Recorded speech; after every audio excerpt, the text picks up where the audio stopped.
Selamat pagi anak-anak grade 4. Bagaimana kabar kalian semua? Ya, Miss berharap kalian dalam keadaan yang sehat dan kita masih tetap semangat. Ya, semangat dalam apa? Ya, semangat untuk tetap belajar. Oke? Kita ketemu lagi di pelajaran tematik. Kita sudah sampai di tema 4F, di subtema 1 tentang aku dan cita-citaku.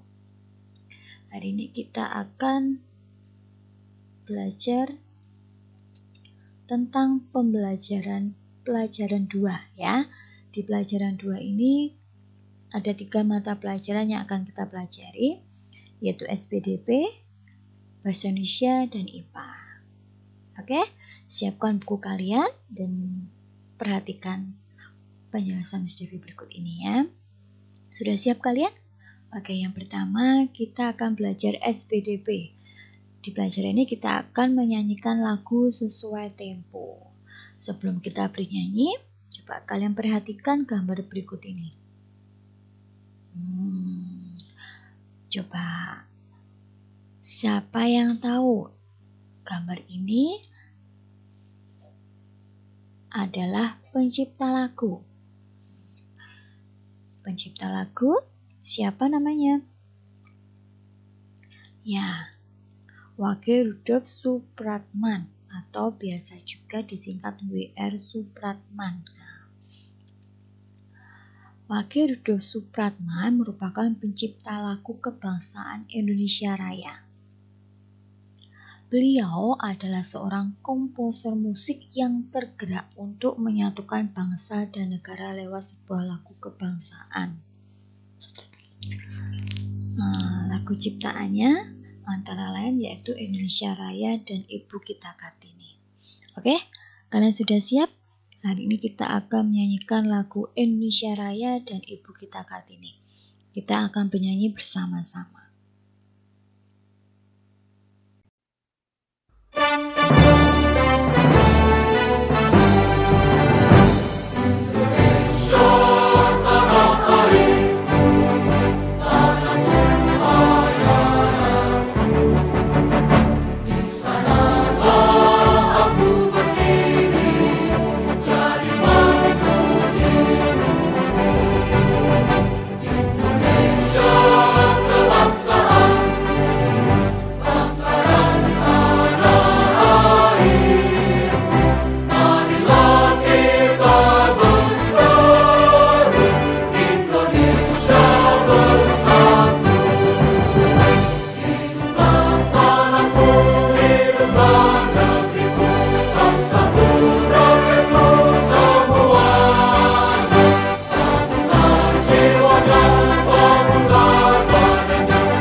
Nah, bagaimana?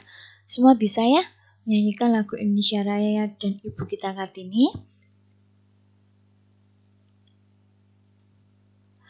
Nah, setelah kalian bernyanyi, bagaimana perasaanmu ketika menyanyikan kedua lagu tersebut? Adakah perbedaan cara menyanyikan kedua lagu tersebut? Ya, pasti berbeda ya. Ada lagu yang dinyanyikan dengan cepat, ada pula lagu yang dinyanyikan dengan lambat. Cepat atau lambatnya suatu lagu dinyanyikan disebut dengan tempo lagu. Nah, di semester kemarin kita sudah belajar tentang tempo lagu. Di pembelajaran ini kita akan mengulang sedikit tentang tempo lagu. Nah, lagu akan terasa enak didengar jika dinyanyikan sesuai dengan temponya. Berikut ada beberapa jenis tempo lagu. Yang pertama largo.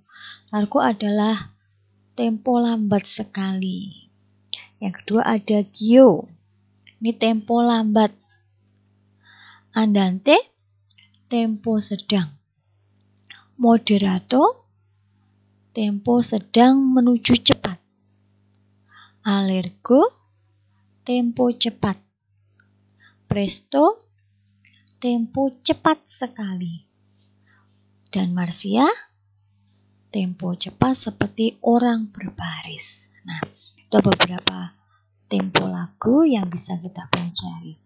Nah, berikut adalah contoh lagu nasional beserta temponya. Ini ada beberapa. Yang pertama, lagu Maju Tak Gentar. Lagu Maju Tak Gentar ini temponya cepat. Satu Nusa Satu Bangsa memiliki tempo sedang. Himne Guru memiliki tempo lambat. Bagimu Negeri memiliki tempo lambat juga. Berkibarlah Benderaku memiliki tempo cepat. Rayuan Pulau Kelapa memiliki tempo lambat. Dan Indonesia Pusaka memiliki tempo sedang. Nah, itu adalah pelajaran tentang SPDP. Kalian bisa menyanyikan lagu yang tadi Indonesia Raya dan Ibu Kita Kartini dengan memperhatikan tempo yang benar. Oke, sekarang kita masuk ke pelajaran bahasa Indonesia. Kita akan belajar menentukan jenis rima dalam puisi. Di pertemuan pertama kemarin kita sudah belajar tentang puisi, ya. Coba sekarang kita akan lebih mempelajari materi rima. Kalian bisa memperhatikan penjelasan berikut ini. Mengenal puisi dan ciri-cirinya. Puisi merupakan karya sastra yang berisi curahan perasaan penyair tentang apa yang dilihat, dirasa, dan dipikirkan menggunakan kata-kata. Pengarang puisi biasanya disebut dengan penyair. Ciri-ciri puisi yaitu penyusunan baris dan bait serta bahasanya terikat oleh irama dan rima. Puisi tersusun dalam bentuk bait-bait. Dalam satu bait puisi, terdapat beberapa baris kata ataupun kalimat. Dalam puisi juga terdapat irama dan rima. Irama adalah keselarasan bunyi pada puisi yang dibentuk oleh pergantian tekanan kata. Irama berhubungan dengan panjang pendeknya bunyi serta kemerduan bunyi saat membacakan puisi. Rima adalah persamaan bunyi yang ada dalam baris-baris puisi. Ayo perhatikan puisi berikut. Puisi yang berjudul Cita-Cita terdiri atas 2 bait. Pada bait pertama terdiri dari 3 baris dan bait kedua terdiri dari 3 baris. Sedangkan untuk rima pada puisi ini sama, yaitu berrima A, A, A, A. Setiap baris bait puisi berakhiran A. Ayo kembali perhatikan puisi berikut. Apa judul puisi tersebut? Judul puisi tersebut adalah Cita-Cita. Siapa pengarang puisi tersebut? Pengarang puisi ini adalah karya Prida. Berapa bait puisi tersebut? Puisi ini berjumlah 4 bait. Apa rima dari puisi tersebut? Rima dari puisi tersebut yaitu berima A, A, A. Menjelaskan ciri-ciri puisi. Puisi berisi curahan perasaan hati penyair tentang yang dirasakan, dilihat, dan dipikirkan dengan menggunakan kata-kata. Ciri-ciri puisi yaitu bahasanya terikat oleh irama, rima, serta penyusunan baris dan bait. Dalam puisi, terdapat beberapa jenis rima, yaitu sebagai berikut. Yang pertama, rima AB-AB.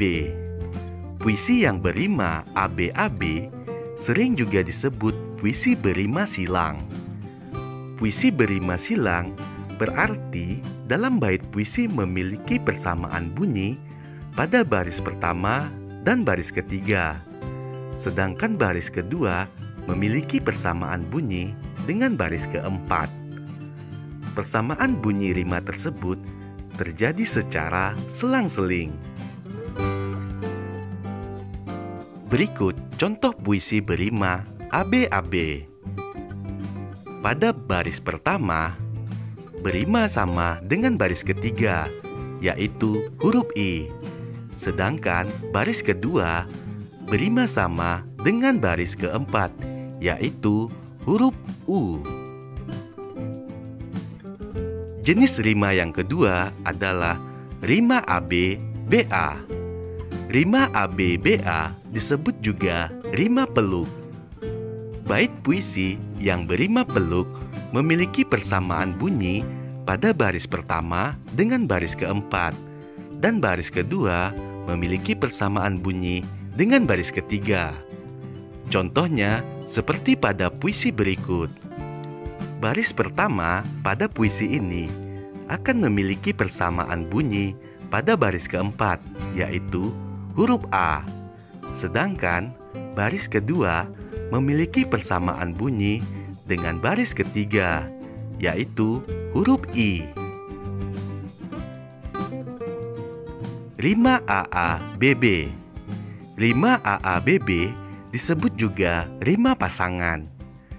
Bait puisi yang berima pasangan biasanya memiliki persamaan bunyi pada baris pertama dengan baris kedua, dan baris ketiga memiliki persamaan bunyi dengan baris keempat. Ayo perhatikan contoh berikut. Baris pertama pada puisi ini berima sama dengan baris kedua, yaitu huruf U. Sedangkan baris ketiga berima sama dengan baris keempat, yaitu huruf N. Rima AA-AA. Puisi rima AA-AA disebut juga puisi berima terus. Puisi yang berima terus memiliki persamaan bunyi di semua barisnya, mulai dari baris pertama, kedua, ketiga, hingga baris terakhir. Perhatikan contoh puisi berikut. Puisi ini berima sama dari baris pertama, kedua, ketiga, dan keempat, yaitu huruf I. Sekarang kalian bisa buka buku kalian, buku tema 4F halaman 10. Ya, coba tentukan rima penggalan-penggalan puisi berikut. Kita akan membahasnya bersama-sama ya.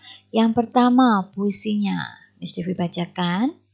Oh negeriku, sungguh indah alammu, memandangmu menenteramkan hati, melihatmu sungguh bangga diri ini.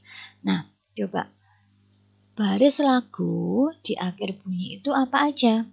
Ya, UUII. Nah, berarti penggalan puisi ini memiliki rima AABB ya. Nah, karena akhir barisnya itu berbunyi UUII, jadi berima AABB.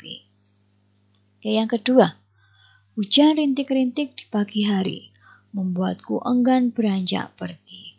Duduk berselimut, memeluk diri, menunggu datangnya pelangi. Nah, baris lagu di akhir bunyinya yaitu I. Berarti penggalan puisi ini memiliki rima A. Oke. Kemudian berikutnya. Nah, pagi-pagi ku gendong tasku, bersemangat ku pergi sekolah. Berjalan kaki tak terasa lelah demi ilmu untuk masa depanku. Coba baris lagu di akhir bunyi apa saja? Ya, U. Berarti penggalan puisi ini berima BAAB. Oke, paham? Yang terakhir.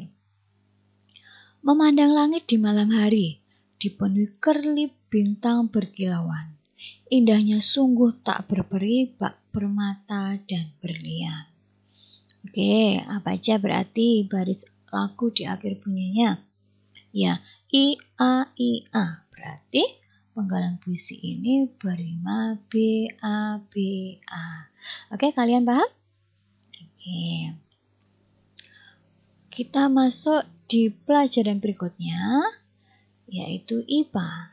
Kita akan belajar mencari informasi tentang metamorfosis hewan.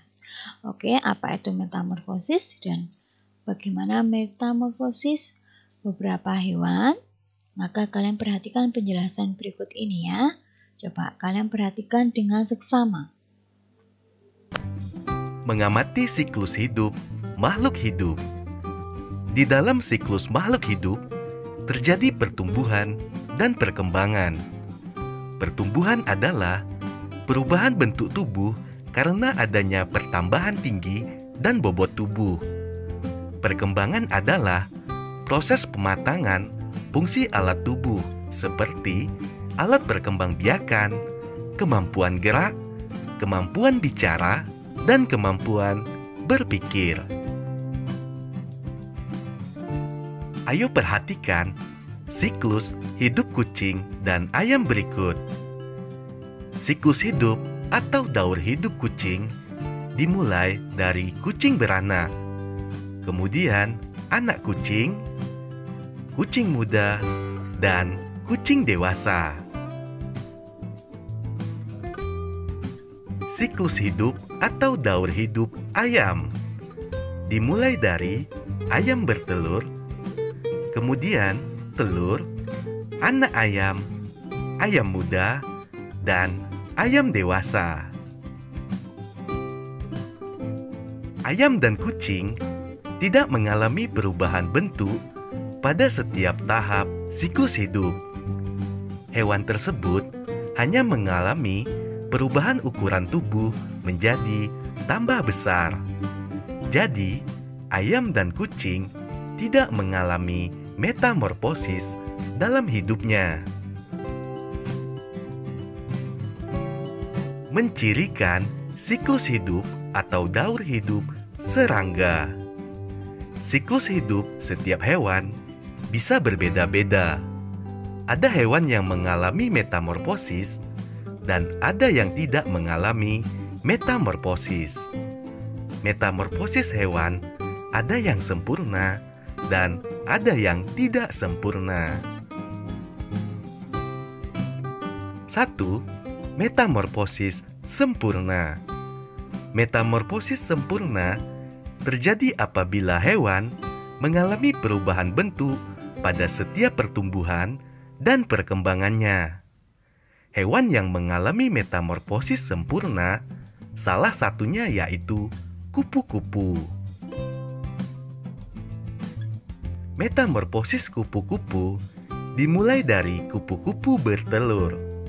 Setelah itu, telur menetas menjadi ulat atau larva. Kemudian, ulat menyelimuti tubuhnya dengan benang-benang dari air liurnya untuk menjadi kepompong atau pupa. Di dalam kepompong, tubuh ulat berangsur-angsur berubah lalu menetas menjadi kupu-kupu. Selain kupu-kupu, kita dapat mempelajari daur hidup hewan lainnya yang bermetamorfosis sempurna. Misalnya, hewan-hewan di sekitar kita, yaitu nyamuk dan lalat.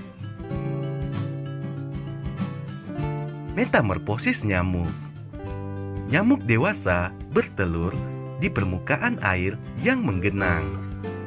Telur nyamuk akan menetas menjadi jentik-jentik nyamuk atau tempayak. Tempayak hidup dengan cara berenang di air.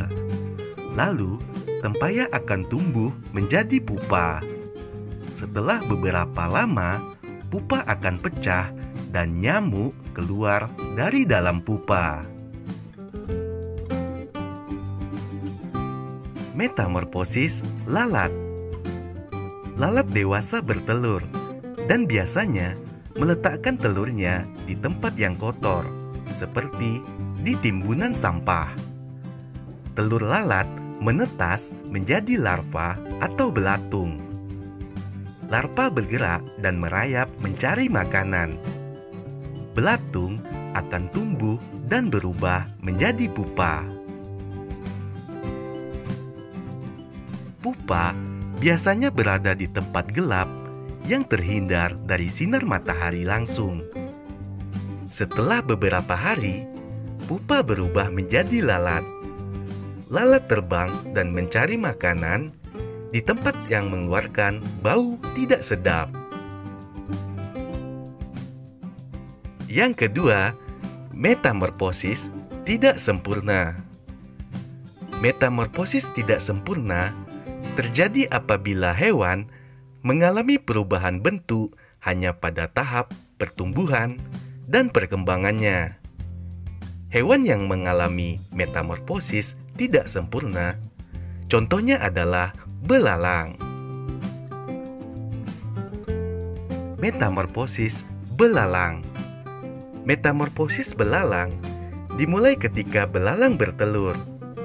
Telur belalang biasanya diletakkan di dalam tanah. Setelah itu, telur belalang akan menetas menjadi belalang muda atau nimfa tidak bersayap.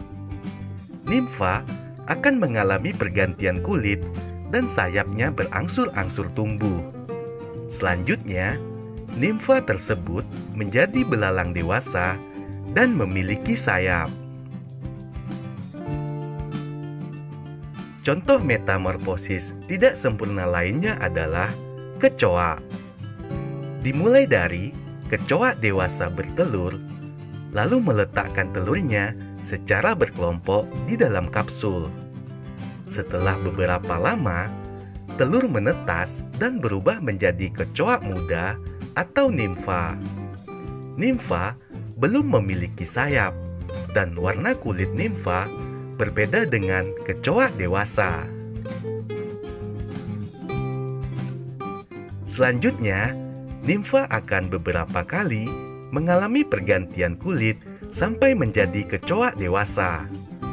Saat dewasa, kecoa dapat memiliki sayap sehingga bisa terbang. Kecoa dewasa akan bertelur dan metamorfosis terulang kembali. Metamorfosis tidak sempurna berikutnya adalah metamorfosis capung. Capung dewasa bertelur dan menyimpan telurnya di dalam air. Telur capung akan menetas menjadi nimfa. Nimfa hidup di air dan bernapas menggunakan insang. Nimfa tersebut belum memiliki sayap. Nimfa mengalami kurang lebih 10 kali pergantian kulit. Seiring dengan pertumbuhannya, nimfa akan tumbuh menjadi capung dewasa. Metamorfosis jangkrik. Jangkrik dewasa bertelur dan meletakkan telurnya di atas tanah. Setelah telur menetas, nimfa keluar dari cangkang telurnya. Nimfa mengalami kurang lebih 5 kali pergantian kulit. Selanjutnya, setelah nimfa mengalami pergantian kulit yang terakhir, nimfa akan tumbuh menjadi jangkrik dewasa. Jangkrik dewasa sudah memiliki bulu yang lengkap. Membandingkan metamorfosis sempurna dan tidak sempurna. Berikut adalah metamorfosis sempurna pada kupu-kupu dan metamorfosis tidak sempurna pada belalang. Ayo perhatikan perbandingan dari kedua metamorfosis ini. Pada metamorfosis kupu-kupu, telur kupu-kupu menetas menjadi larva. Sedangkan pada belalang, telur belalang menetas berubah menjadi nimfa. Pada kupu-kupu, bentuk ulat yang baru menetas berbeda dengan induk kupu-kupu. Sedangkan pada belalang, bentuk nimfa yang baru menetas menyerupai induk belalang. Selanjutnya, pada kupu-kupu mengalami perubahan dalam setiap tahapannya. Sedangkan belalang hanya mengalami perubahan pada beberapa tahapan saja.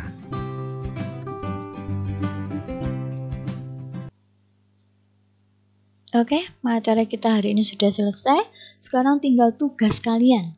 Kalian mengerjakan soal Ayo Berlatih di buku tema 4F halaman 13, nomor 1, 2, dan 3. Ya, kalian bisa mengerjakan di buku situ aja ya, karena ada tempatnya. Oke, pelajaran hari ini sudah selesai. Semoga apa yang disampaikan Miss Devi bisa bermanfaat buat kalian. Terima kasih buat perhatian, tetap semangat, tetap jaga kesehatan. Tuhan Yesus memberkati.